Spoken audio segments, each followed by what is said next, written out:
So, you're starting a PhD, or maybe you're just kicking the idea around. Either way, you've probably heard the horror stories, right? That the first year feels like this impossible mountain you have to climb. Well, today, we're going to give you the gear to make that climb. This isn't just a survival guide, it's a game plan for actually crushing it. Let's dive in. This one really hits home. It's from Jared Kanizai, and it perfectly captures that feeling. You know the one. It's late, you're buried under a mountain of papers, and that little voice in your head whispers, "Can I actually do this?" And I'm here to tell you the answer is yes. 1,000 times yes. And a huge part of believing that is knowing you are definitely not the first person to feel this way. Not by a long shot. And that leads us to the big idea for today's explainer, the Crucible. I want you to think of your first year this way. It's not just a bunch of hard stuff you have to get through. No, it's a period of intense pressure, and it's designed to be. It's supposed to melt down what you think you know and forge you into something totally new, a scholar. So yeah, welcome to the Crucible.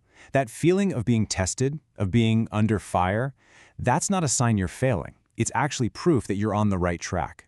This is basically your initiation into the world of serious research.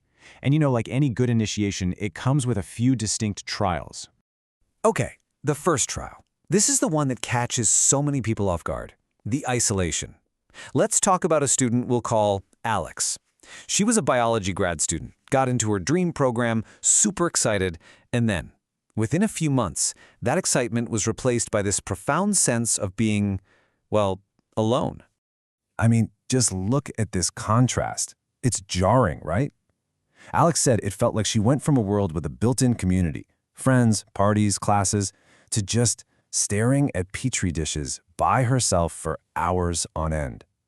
That whole social safety net of your undergrad years, poof, it's gone. And suddenly it's on you to build a new one from scratch, all while juggling a workload that's bigger than anything you've ever experienced. But here's the thing, Alex took action. She didn't just sit with that feeling. She went out and found a peer mentoring group right in her department. She used platforms online to track down alumni who'd been in her shoes. And slowly, she started to realize she wasn't the only one struggling. And that's the key here. Knowing you're not alone is one thing, but taking steps to connect is what actually makes you feel it. All right, let's move on to the next trial in the Crucible, because this one often builds right on top of the first. We're talking about the academic overload. For this, let's look at Raj, an engineering candidate who just hit a wall. The guy was pulling all-nighters constantly, and by the end of his first semester, he was totally and completely burned out. Raj's story is so common. He was confusing being busy with being productive. But the answer isn't to just work harder, it's to work smarter. It's about building a system. So, step 1, pick your tool. Whether it's the Pomodoro technique, a fancy Notion setup, or just a plain old notebook, find a system and stick to it. Step 2, stop trying to conquer mountains. Write research proposal isn't a task, it's a project. Break it down into tiny, manageable steps. But honestly, step 3 is the real game changer. Schedule nothing time. I'm serious. Block out time in your calendar for your hobbies, for the gym, for just grabbing a coffee and staring out the window. This isn't being lazy, it's strategic recovery. It's the downtime that makes the uptime actually work. So we've covered the external pressures, the work, the loneliness, but what about the battles going on inside your own head? Because let's be real, those can be the toughest. The two biggest ghosts that haunt first-year hallways are that feeling of being a fraud and the constant worry about money. Does that sound familiar? That question is the theme song of imposter syndrome, isn't it? It's that little voice, that persistent nagging fear that any minute now, someone's going to tap you on the shoulder and say, "We made a mistake. You're not supposed to be here." It feels so deeply personal, but it is incredibly common. So how do we fight back? How do you tame these ghosts? Well, for that imposter voice, you have to fight its fiction with cold, hard facts.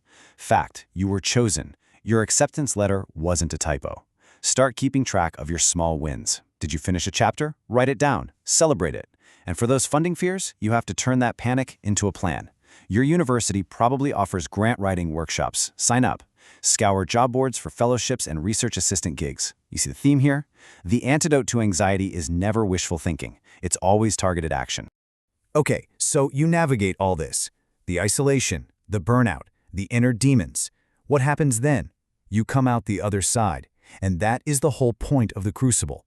It is not there to break you. It is there to forge you into someone stronger, someone more resilient than you were when you started.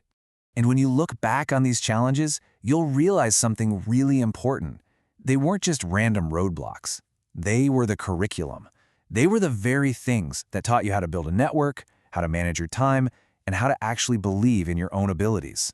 And all of this leads us to what is maybe the single most important lesson of that first year. The goal is not perfection. It's just not. You are going to have days, maybe even weeks, where you question everything. That's baked into the process. The real goal is just persistence. It's about getting back up one more time than you get knocked down. It's about tweaking your plan and just keeping going. So as you head into your own first year, just remember that. Yeah, it's a trial by fire, but it's a fire that countless scholars have walked through before you. Every single challenge is a chance to grow.